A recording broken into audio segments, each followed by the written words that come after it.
Good morning everyone. Shri Nandisha Vidyalaya द्वारा संचालित online शिक्षण में आपका स्वागत है।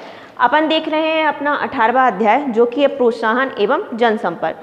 तो जनसंपर्क का मतलब तो ये होता है कि जनता से अपन कैसे संपर्क स्थापित कर सकते हैं ताकि हम क्या कर सकें, वस्तुओं की बिक्री कर सकें। क्योंकि आजकल जो ग्राहक हैं, जब तक अपन उनसे टच में नहीं रहेंगे, उनको वस्तुओं के बारे में जानकारी नहीं देंगे, तब तक वह ग्राहक वस्तुओं को नहीं खरीदते हैं। दूसरी चीज़ होती है हमारा प्रोत्साहन। तो प्रोत्साहन का मतलब होता है, जैसा कि आपको टॉपिक में दिया गया है, उसको संवर्धन भी बोलते हैं। तो संवर्धन का मतलब होता है वस्तुओं को बढ़ाना। तो यहाँ पर प्रोत्साहन का मतलब होता है वस्तुओं को बढ़ाना, अर्थात ऐसा कोई भी तरीका अपनाना जिसके कारण व्यवसाय में वस्तुओं की बिक्री बढ़ जाए। तो उत्पाद की ओर आकर्षित करने के लिए और क्रय हेतु प्रेरित करने के लिए जितने भी अपन बोल सकते हैं टेक्निक यूज की जाती हैं, वो सारी प्रोत्साहन के अंतर्गत आती हैं।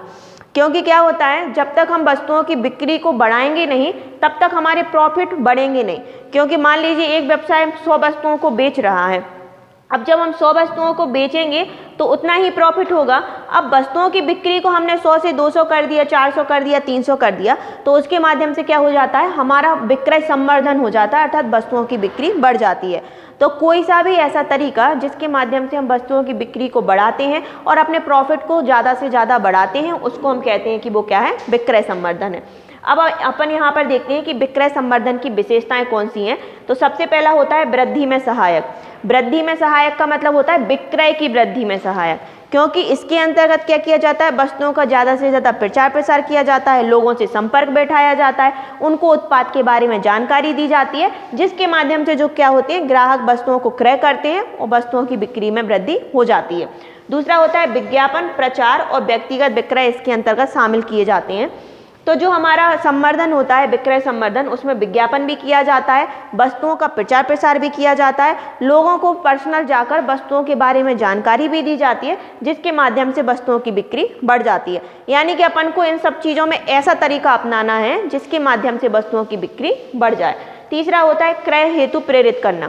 अब इसके अंतर्गत अब इतना जो प्रयास किया जा रहा है वस्तुओं के उत्पादक के द्वारा, मालिक के द्वारा, वो क्यों किया जा रहा है, ताकि जो हमारे ग्राहक हैं वह वस्तुओं को क्रय करने हेतु प्रेरित हों। अब आप उनको विज्ञापन करिए, वस्तुओं के बारे में ज़्यादा से ज़्यादा अच्छी जानकारी दीजिए, जिसके माध्यम से जो होते हैं हमारे ग्राहक वस्तुओं को क्रय करने के लिए प्रेरित हो जाते हैं। चौथा होता है अनियमित क्रिया। इसका मतलब ये होता है कि ये जो प्रोसेस होती है वो निरंतर चलती रहती है, यानी कि जो विक्रय संवर्धन की प्रोसेस है वो हमें डे बाय डे, दिन प्रतिदिन रखनी पड़ती है, इसलिए इसको एक अनियमित क्रिया कहा जाता है। पांचवा होता है वितरकों को प्रेरणा। अब वितरण का मतलब है, लास्ट चैप्टर में अपन पढ़ चुके हैं, जिनको मध्यस्थ कहा जाता है। तो वितरकों को प्रेरणा का मतलब है कि मध्यस्थ विक्रय संवर्धन के अंतर्गत जितनी ज़्यादा से ज़्यादा वस्तुओं को विक्रय करेगा तो उसको उतना ज़्यादा से ज़्यादा कमीशन मिल जाता है। अब कमीशन मिल जाएगा तो वितरकों को भी प्रेरणा मिलती है कि मैं ज़्यादा से ज़्यादा वस्तुओं का विक्रय करूँगा तो मुझे उतना ही ज़्यादा कमीशन होगा, इसीलिए वह भी वस्तुओं का विक्रय करने के लिए क्या हो जाते हैं, प्रेरित हो जाते हैं। तो वृद्धि में सहायक होते हैं विज्ञापन, प्रचार और व्यक्तिगत विक्रय को इसमें इंक्लूड किया गया है। वस्तुओं को क्रय करने हेतु प्रेरित करना, और इसमें जो हमारे मध्यस्थ रहती हैं वह भी ज़्यादा से ज़्यादा वस्तु विक्रय करती हैं ताकि क्या हो जाए, उनको भी कमीशन ज़्यादा से ज़्यादा मिले। अब यहाँ पर अपन देखते हैं कि जो विक्रय संवर्धन अर्थात प्रोत्साहन होता है उसके कौन कौन से उद्देश्य माने जाते हैं। सबसे पहला होता है नए उत्पादकों को बाजार में प्रवेश, यानी कि जब भी कोई नया प्रोडक्ट बाजार में आता है तो वह डायरेक्ट ही नहीं बिक जाता है। जैसे मान लीजिए कोई नई क्रीम मार्केट में आती है, अब अपन को जब तक उसकी जानकारी नहीं हो सकती है, जब तक अपन उसका एडवर्टाइजमेंट नहीं देखें या फिर पर्सनली कोई हमें आकर ना बताए, तो विक्रय जो संवर्धन होता है उसके अंतर्गत वस्तुओं का विज्ञापन, प्रचार प्रसार ज़्यादा से ज़्यादा किया जाता है, तब जाके जो नया उत्पाद है वह बाजार में आता है। अर्थात नए उत्पाद को बाजार में लाने के लिए हमें विक्रय संवर्धन करना ही पड़ता है। दूसरी चीज़ होती है वस्तुओं एवं सेवाओं की जानकारी देना। जब किसी वस्तु का विज्ञापन किया जाता है, प्रचार प्रसार किया जाता है, लोगों को पर्सनली जाके बताया जाता है, तो ये सारी चीज़ें करने का उद्देश्य क्या रहता है, ग्राहकों को वस्तुओं की और सेवाओं की जानकारी प्रदान करना है। यानी कि कोई भी वस्तु है मार्केट में आती है उसकी जानकारी देना, और जो सेवाएं दी जाती हैं जैसे कि मशीन को यूज करना बताना, या फिर कोई भी जैसे अपन प्रोफेशनल देख लें तो डॉक्टर, वकील, इन सारी सेवाओं के बारे में जानकारी जो है वो विक्रय संवर्धन के द्वारा ही दी जाती है। तीसरा होता है ग्राहकों को बनाए रखने हेतु।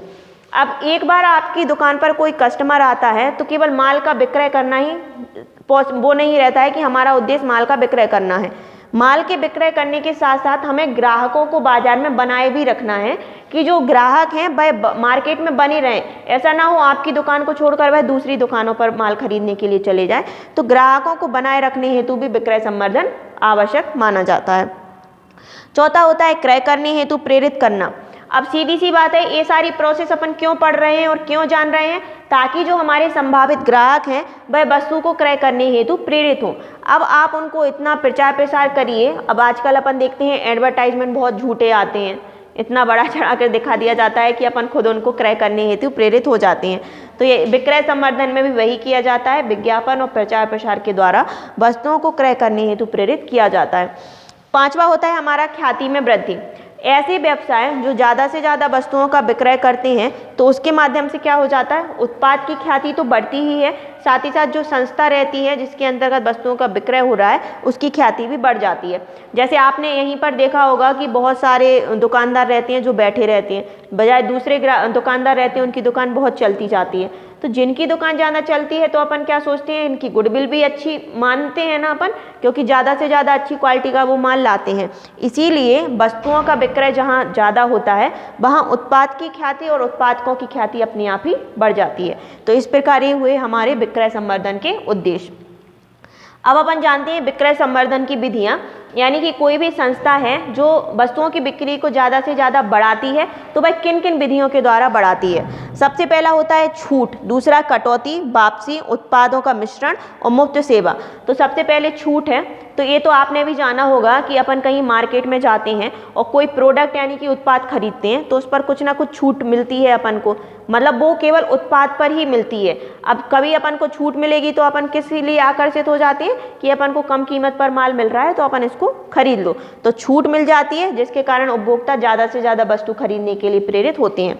दूसरी चीज़ होती है कटौती। अब मान लीजिए कोई भी वस्तु है जो उसकी एक्चुअल प्राइस ही 200 रुपये है, अब कोई दुकानदार है वो 200 रुपये की वस्तु आपको 150 रुपये में दे रहा है, तो यानी कि अगर अपन ऐसी वस्तुओं की मूल रूप से कटौती कर देते हैं तो वह ग्राहक वस्तुओं को क्रय करने के लिए प्रेरित हो जाता है। तीसरी चीज़ होती है वापसी। इसका मतलब ये होगा कि आपने बहुत चीज़ें देखी होंगी, जैसे कि चाय की पत्ती आती है या फिर कोई खाने पीने के जो आते हैं कुरकुरे वगैरह, ये सारी चीज़ें, तो उनके अंदर क्या होता है, एक रैपर डला रहता है कि अगर आप ये खोलोगे तो कूपन में आपको 100 रुपये मिलेंगे, या फिर आप बहुत सारे कूपन इकट्ठे कर लो तो हम आपको एक बाल्टी दे देंगे या कुछ गिफ्ट में दे देंगे। तो वापसी का मतलब ये होता है कि बहुत सी चीज़ों के साथ में जो रैपर वगैरह आते हैं उनकी वापसी के साथ में हमको मुफ्त में कुछ दिया जाता है, जिसके माध्यम से भी वस्तुएँ क्या होती हैं अपन क्रय कर लेते हैं। चाय की पत्ती में कुछ निकलेगा तो अपन पर्सनल वही चाय की पत्ती लाएंगे जिसमें अपन को कुछ ना कुछ गिफ्ट मिलने वाला है, तो इसके माध्यम से भी वस्तुओं की बिक्री बढ़ जाती है। चौथा होता है उत्पाद का मिश्रण। ये आपने सुना होगा जब मॉल वगैरह में जाते हैं या कोई शॉप पे जाते हैं बड़ी, तो बाय वन गेट वन का चलता है सिस्टम, या फिर कोई बड़ा प्रोडक्ट है उसके साथ में उन्होंने छोटा प्रोडक्ट फ्री दे दिया, तो अपन वही करते हैं ना कि एक चीज़ के साथ दूसरी फ्री मिल रही है तो वो ले लेते हैं, बड़े उत्पाद के साथ में छोटा अपन को प्रोडक्ट मिल रहा है तो वो खरीद लेते हैं। तो उत्पादों का इस प्रकार मिश्रण कर दिया जाता है जो भी वस्तुओं की बिक्री बढ़ाने में सहायक होता है। लास्ट होता है मुफ्त सेवा। इसका उपयोग मुख्यतः मशीनरी वगैरह में किया जाता है, जैसे अपन कोई वॉशिंग मशीन ले आए या फिर कोई चीज़ ऐसी मशीन टाइप की ले आए जिसको अपन को चलाना नहीं आ रहा है। अब बिक्री के पश्चात सेवा प्रदान करना, यानी कि वो कहेंगे कि आप तो 1 साल तक इस चीज़ का यूज करिए, कोई भी अगर मतलब परेशानी आती है, ख़राब हो जाता है तो हम आपको वापस कर देंगे और आपको इसका यूज करना भी सिखा देंगे। तो इस प्रकार ये सारी चीज़ें हैं जिसके माध्यम से क्या होता है, वस्तुओं की बिक्री अपने आप ही बढ़ जाती है। अब अपन बढ़ते हैं अपने नेक्स्ट टॉपिक की तरफ, जो कि है विज्ञापन। तो विज्ञापन के बारे में तो ऐसा कोई ही होगा जो नहीं जानता हो। विज्ञापन का मतलब क्या होता है, 2 शब्दों से मिलकर बना है, बी प्लस ज्ञापन।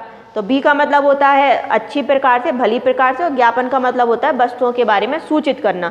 तो विज्ञापन का मतलब होता है जब भी कोई प्रोडक्ट मार्केट में आता है तो उसका अच्छे रूप से, सही रूप से प्रचार प्रसार करना, ताकि जो वस्तु है जो हम बाजार में लाने वाले हैं वो प्रोडक्ट मार्केट में जा सके और जो उपभोक्ता हैं उनको उन बातों की जानकारी हो सके कि जो प्रोडक्ट है वो मार्केट में आया है और इस तरीके से हमको बेचना है।